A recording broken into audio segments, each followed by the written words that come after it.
Okay, so my next part is done, and I need to trim along the inside. Remember, the outside we're leaving alone because that's our seam allowance, and you got to have a 1/2 inch or more. So if you have more, don't worry about it. You'll take care of that very easily later.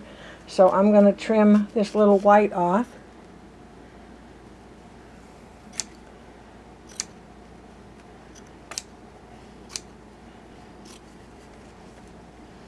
As close to the stitching as I can get.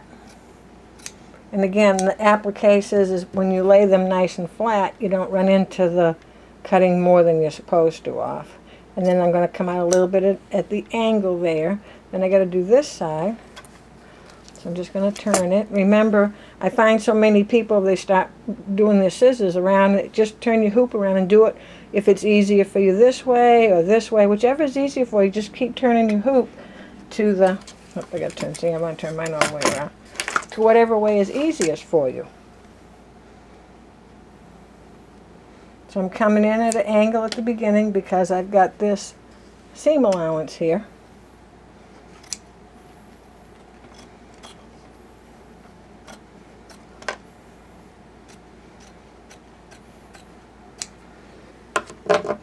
So I've trimmed this side, left this little angle, and you can see underneath now, see how that blue is angled over. Now this one will be angled over that way.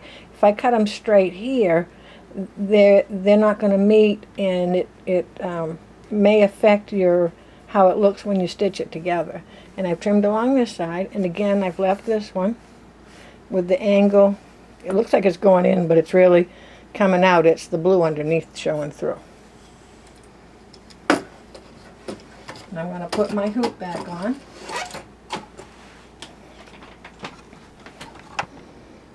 Oh, excuse me. There we go. I put my next thread color in because my next step is 5, and 5 says decorative edge background fabric. So I think I want to use blue along it's this edge right here. Oh, yeah, can't get my finger where you are. There we go. This edge right here. I think I'm going to do mine in blue. So I can see on my machine, on my Lissimo, it shows me what part is next. I'm on number 5, and this shows me the exact shape of what's going to stitch next. So I've put my blue thread on. Hopefully I can remember that I'm using blue on all of that, so I will write it down so I don't forget. I'm already threaded. Now when you change your thread, don't come up to the, oh, I'm not getting some brightness here. Don't come up to the top and pull it back. Cut it at up at the top section, but grab onto it from the needle first. Cut it up at the top and pull it through, because your thread tension is made to go forward, not backward. So when you go backward, sometimes you'll get a little thread fuzzy, or a piece will break off, and then it's up in your tension area that you can't get to.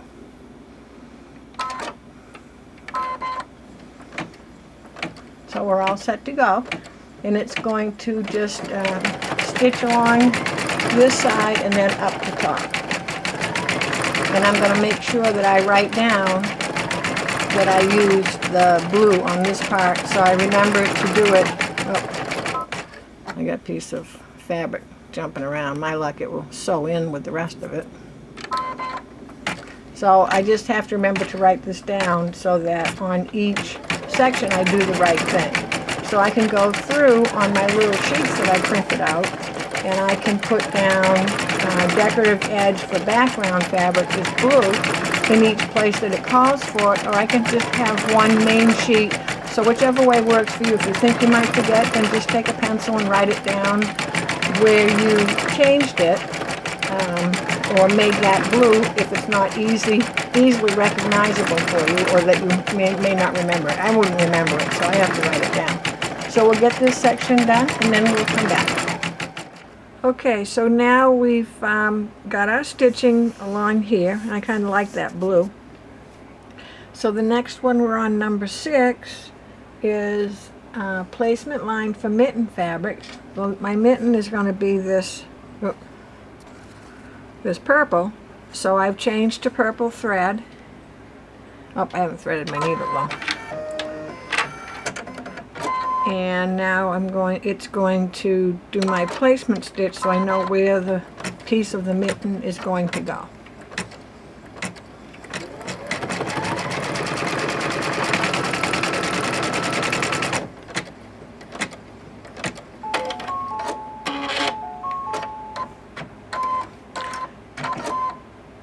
So number 7 says it's going to tack down my mitten, and again I want to make sure that I've got fabric out here in my 1/2 inch seam allowance, so I want to make sure the rest of it's covered up. I gotta look at both ends.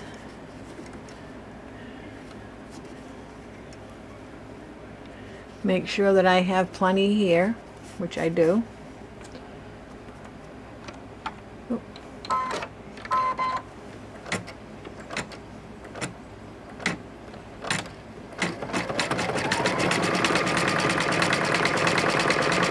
And once the fabric starts to stitch down, it's really not going to go anywhere.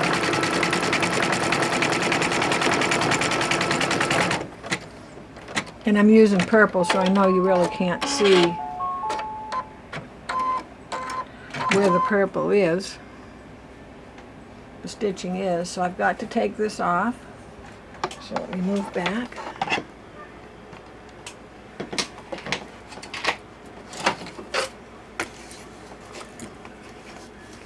And I'm going to, let's see if we can get so you can see here. There's my stitching. So I'm going to trim around the stitching, but not on the side where the seam allowance is.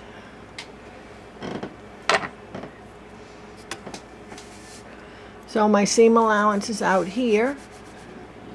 I'm going to make sure that I trim. I'm going to come in at an angle. My seam allowance is here. I'm going to come in at an angle. When I pull this fabric up, I'm actually holding the back of this down because I don't want to pull everything up and keep loosening the whole project that's in my hoop. So I'm pulling up with these 2 fingers here, a couple fingers, and then the rest of my hand is pushing down to make sure I don't keep pulling my fabric up. I mean the whole whatever's in the hoop up. So I've trimmed it. I've got my angle out, angle out.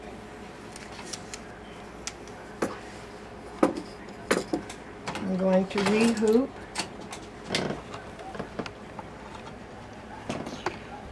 Okay. Now I'm going to make sure that I'm on number 8, and 8 is satin mitten, so it's going to do a satin stitch around this side of my mitten.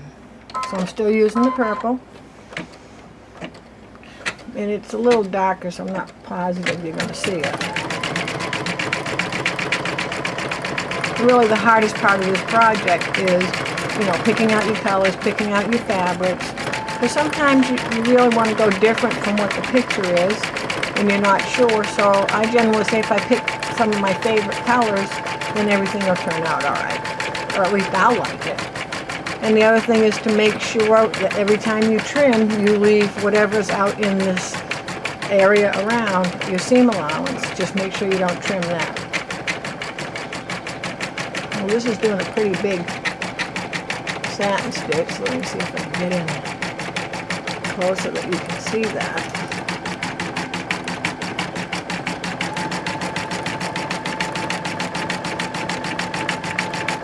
There you go.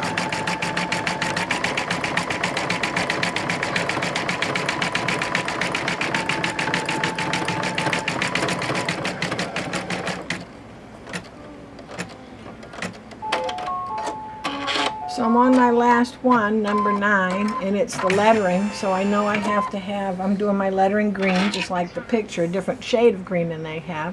So remember I told you I'm going to change my thread, so I'm going to pull it out of my needle, I'm holding on to it, I'm going to cut up from above, and I'm going to pull it down through. Sometimes if you cut up above, you pull it and then you pull it back up in here and you can't get to it. So I'm just going to thread for my green. Pardon my handing away.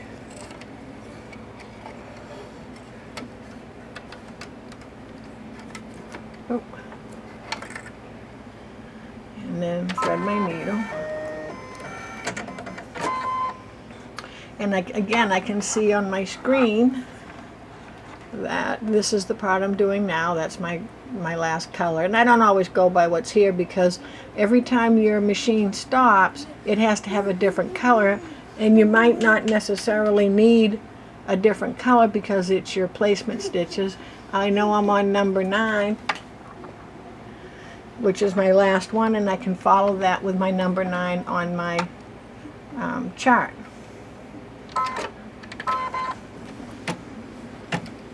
So I'm going to go ahead and have it do the lettering, and then I'll show you how to trim it up. Okay, so here's our block all finished, and we're going to trim a 1/2 inch so that we have a 1/2 inch seam allowance all the way around from this stitching.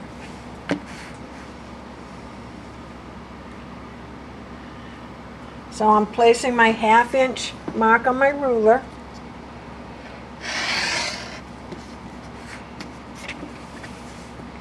Let's see if we can get in a little closer so you can see.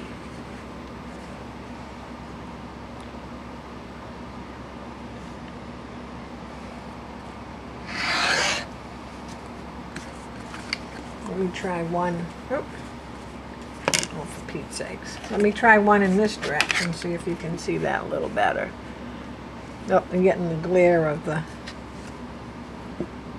light on my ruler. But here's my stitching line right here. Put my 1/2 inch mark from my ruler on it, and you notice I didn't go and get a great big ruler. Sorry about that. I'm over on the side here. To trim out all the way around, I can just, you know, take it away that way if it's in my way.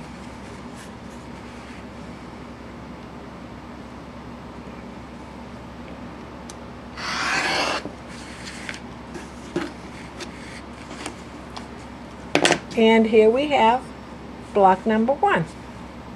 So I hope you enjoyed this and you get to do these blocks in this project.